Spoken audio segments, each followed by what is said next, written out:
দিল্লি পাঞ্জাব থেকে চলে এসেছি সেই 2018-তে, মানে আজ থেকে প্রায় 7 বছর আগে। যখন ওইখানে থাকতাম তখন এই নর্থ ইন্ডিয়ার খাবারগুলো, তা সে ভেজ বা ননভেজ যাই হোক না কেন, ভীষণ উপভোগ করেছি।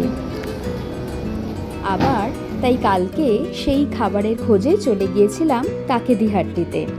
কাকে মানে পাঞ্জাবি ভাষায় এক ধরনের ডাকনাম, যেমন ছোট ভাই বা বন্ধু অর্থে ব্যবহৃত হয়। হাট্টি মানে দোকান, মানে পুরো নামের অর্থ হলো বন্ধুর দোকান বা ছোট ভাইয়ের দোকান। এটি একটি জনপ্রিয় উত্তর ভারতীয় রেস্টুরেন্ট। এটি প্রতিষ্ঠিত হয়েছিল পুরনো দিল্লির চাঁদনি চকের কাছাকাছি। প্রায় 70 বছরের পুরনো এই রেস্টুরেন্ট উত্তর ভারতের ঐতিহ্যবাহী খাবারের জন্য।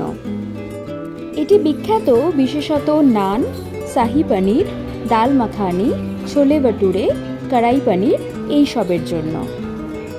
আমরা গিয়েছিলাম সল্টলেকের বিএফ ব্লকের কাকেদিহাট্টিতে। রেস্টুরেন্টে পৌঁছে চটপট খাবারের অর্ডার দিয়ে দিয়েছিলাম। তারপরে এদিক ওদিক কয়েকটা ফটো ভিডিও তুলে নিয়েছিলাম।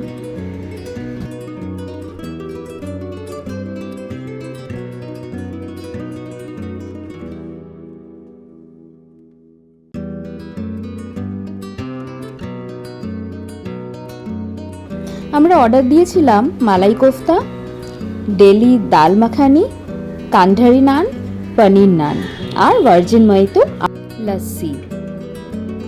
এটা হলো কান্ধারি নান, যা হলো তন্দুরি নানের একটি প্রকার, যা সাধারণত কাজু কিশমিশ দিয়ে তৈরি করা হয়। খেতে সত্যি অসাধারণ ছিল। সত্যি অনেক দিন পরে সেই পুরনো স্বাদ আবার ফিরে পেলাম। এটা ছিল মালাই কোফতা।